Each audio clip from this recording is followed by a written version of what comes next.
Hello दोस्तों, नमस्कार। स्वागत करते हैं अपने चैनल के माध्यम से। आपको जुड़े रहेंगे आप मेरे साथ लगातार। हम आपको जैसा कि हम आपको बता चुके हैं कुछ टेंस के पहचान, कुछ क्या सारे टेंस जितने भी टेंस होते हैं एकदम संक्षिप्त विधि से हमने आपको पूरा टेंस पढ़ा दिया, पूरे टेंस के पहचान बता दिए हैं। और को निश्चित है आपको बहुत ही अच्छा लगा रहा होगा, बहुत आपको समझ में आया होगा। वैसे ही हम आपको कुछ हेल्पिंग वर्ब के बारे में सारा कुछ बताएंगे, ठीक है। और उसके बाद नियम का दौर सारा समाप्त हो जाएगा। फिर उसके बाद हम और भी आपको कुछ बताएंगे, टेंस करने का भी कुछ तरीका बताएंगे। तो पहचान ख़त्म हो गया और सभी का ये भी ख़त्म हो गया कि किसमें कौन सी क्रिया की फॉर्म, कौन सी वर्ब की फॉर्म लगती है, ये भी हम ख़त्म कर चुके हैं, ठीक है। तो हम ये भी समझाए थे सभी इंडेफिनिट में फर्स्ट फॉर्म, सभी इंडेफिनिट में फर्स्ट फॉर्म। तो फर्स्ट फॉर्म याद कर लिया, सभी कॉन्टीन्यूअस में आईएनजी फॉर्म, सभी परफेक्ट में थर्ड फॉर्म। ये याद हो गया तो सभी परफेक्ट याद हो गया, सभी कॉन्टीन्यूअस याद हो गया और सभी इंडेफिनिट याद हो गया। सभी का इंडेफिनिट में फर्स्ट फॉर्म, लेकिन किस में फर्स्ट फॉर्म नहीं? पास्ट इंडेफिनिट में फर्स्ट फॉर्म नहीं लगता, ठीक। तो ये चीज़ें नीचे नोट में हम जो भी लिखवाएं उसको विधिवत देखेंगे तो आपको ये लगेगा कि जो हम बहुत ज़्यादा इतिहास लिखते थे, बहुत ही ज़्यादा नोट्स बनाते थे, उससे तो ये कहीं बेटर है, ठीक है ना। तो निश्चित है कि मैं जैसे भी पढ़ा रहा हूँ, आशा करता हूँ आपको बहुत ही अच्छा लग रहा होगा, बहुत ही बढ़िया से समझ रहे होंगे, ठीक है। तो अब हम आपको कुछ हेल्पिंग वर्ब के बारे में बताता हूँ, ठीक है।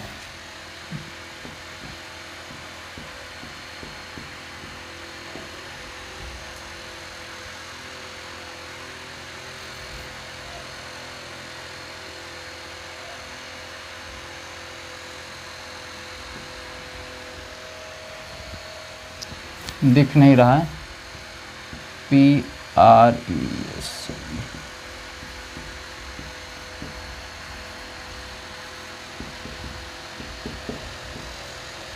प्रेजेंट इंडेफिनिट,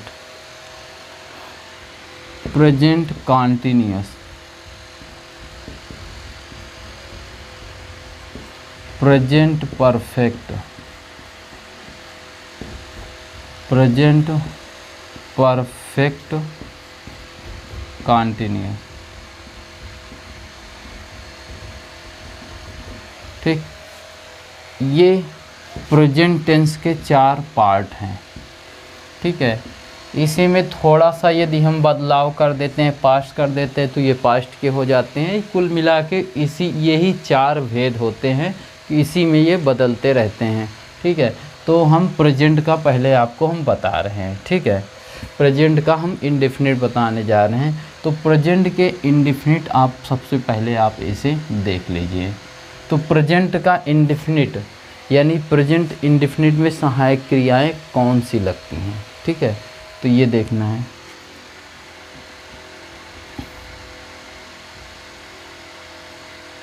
डू, डज,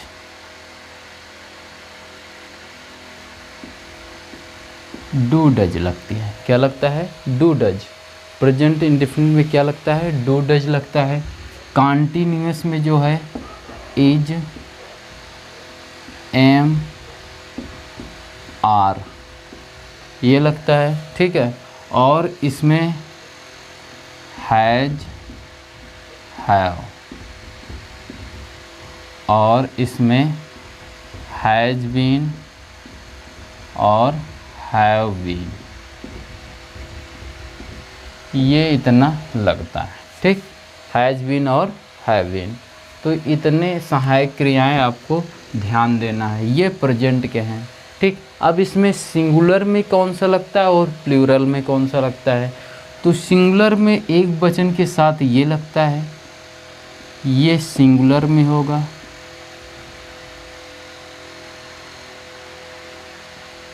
ठीक।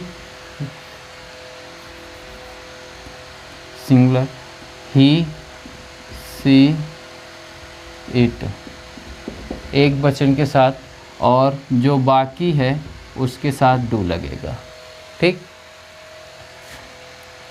और इसके साथ जो है बाकी ही, सी, जो इट है इसके साथ तो ये लगेगा, इतना लगेगा, और आई के साथ एम हमेशा जुड़ा रहेगा, और बाकी के साथ जो है वो आर का प्रयोग होगा।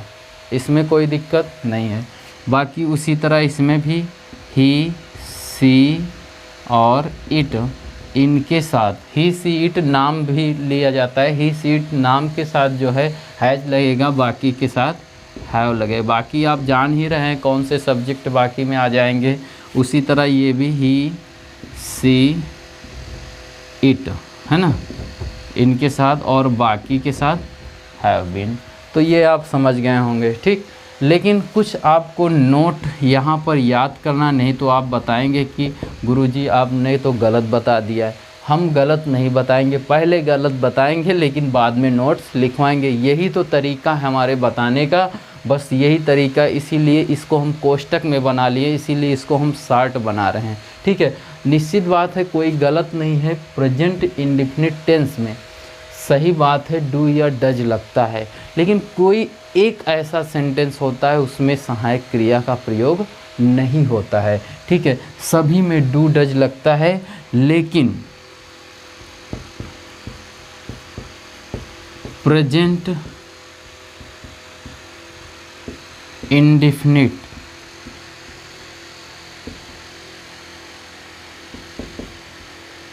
के सिंपल सेंटेंस में, सिंपल सेंटेंस में सहायक क्रिया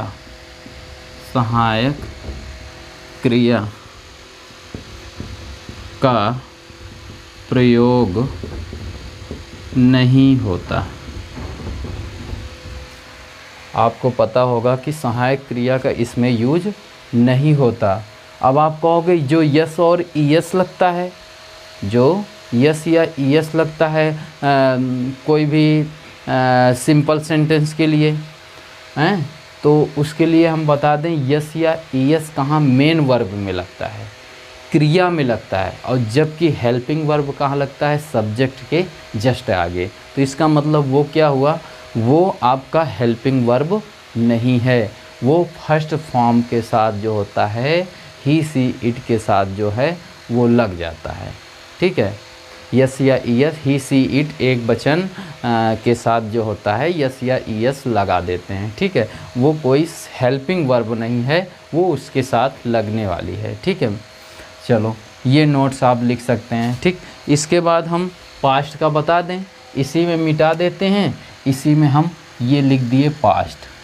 ये अब पास्ट का हो गया, पास्ट का इंडेफिनिट हो गया, पास्ट का कंटिन्यूअस हो गया, पास्ट का परफेक्ट हो जाएगा, और इसको हम मिटा देंगे। ये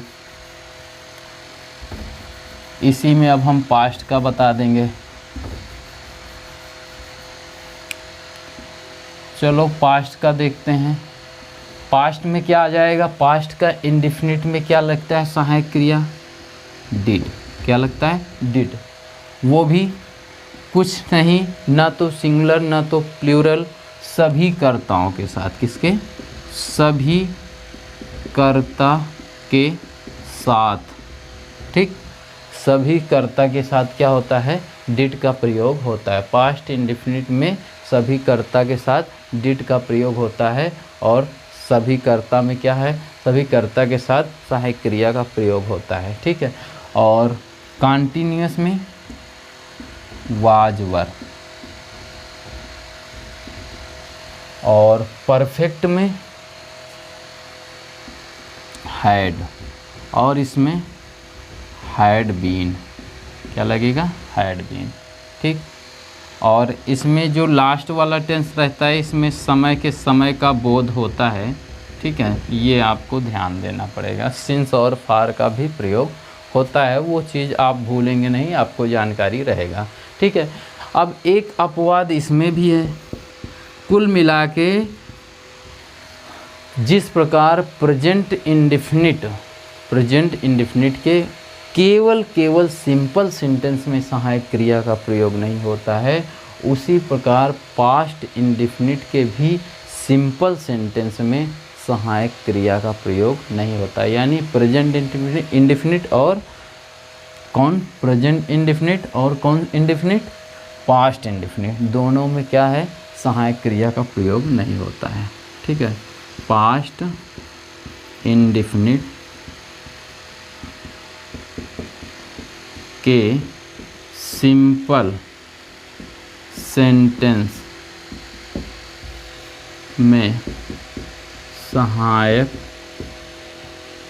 क्रिया यानी HV का प्रयोग नहीं होता है।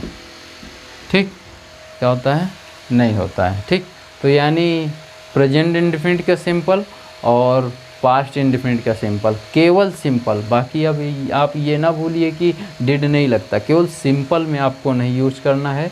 और ये भी जान रहे हैं कि इसमें पास्ट इंडेफिनिट में क्या होता है, हमने यही लिखवाया था कि सभी इंडेफिनिट में फर्स्ट फॉर्म, लेकिन पास्ट इंडेफिनिट ऐसा है इसमें सेकंड फॉर्म। तो सारे इंडेफिनिट में तो फर्स्ट फॉर्म लगती है, लेकिन एक में नहीं लग रहा है, वो भी सिंपल में नहीं लग रहा है। सिंपल पास्ट इंडेफिनिट के सिंपल सेंटेंस में सेकंड फॉर्म, अगर उसका वो निगेटिव कुछ भी आ गया, निगेटिव इंट्रोगेटिव, तो उसमें भी क्या लगेगा, फर्स्ट फॉर्म लगेगा। ठीक है दोस्तों, तो ये चीज़ आपको समझ में आ गया होगा हमारी बात, सभी कर्ता के साथ वाज वर। बाकी इसमें आप समझ रहे हैं, ही सी इट, आई भी इसमें एक वचन में, आई ही सी इट, इसके साथ क्या लगेगा, वाज लगेगा, और बाकी जो बचा रहेगा उसके साथ वेयर लगेगा। इसमें भी सभी कर्ता के साथ, और इसमें भी सभी कर्ता के साथ। ठीक है, ज़्यादा कुछ रटना नहीं है। तो ये क्लियर हो गया। ठीक, इसके बाद हम क्या करते हैं, इसको बदलते हैं। वीडियो को स्टॉप करके आराम से आपको नोट कर लेना है। फ्यूचर बहुत ही अच्छी ट्रिक है, इससे अच्छा ट्रिक कहीं भी आपको नहीं मिलेगी। नियम याद करने का सबसे भरोसेमंद ट्रिक है। ठीक है, सबसे अच्छा तरीका है। ठीक है, तो उसके बाद हम चलो इसमें फ्यूचर इंडेफिनिट में शैल, विल, आई वी के साथ शैल और बाकी के साथ विल। ठीक, तो उसके बाद क्या है, शैल बी और विल बी। ठीक है, उसी प्रकार आता जाएगा। ठीक है, और शैल हैव, विल हैव, वही आएगा। ठीक है, और shall have been, shall have been, will have been.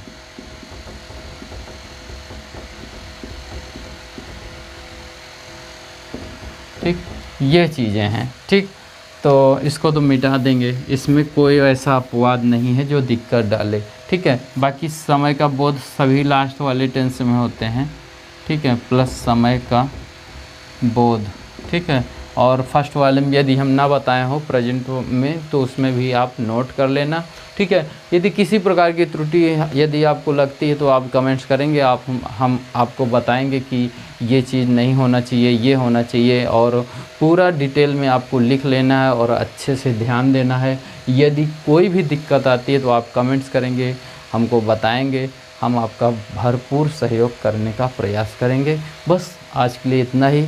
ठीक है, खुश रहिए, आनंद में रहिए और मुस्कुराते रहिए। जय हिंद। ठीक।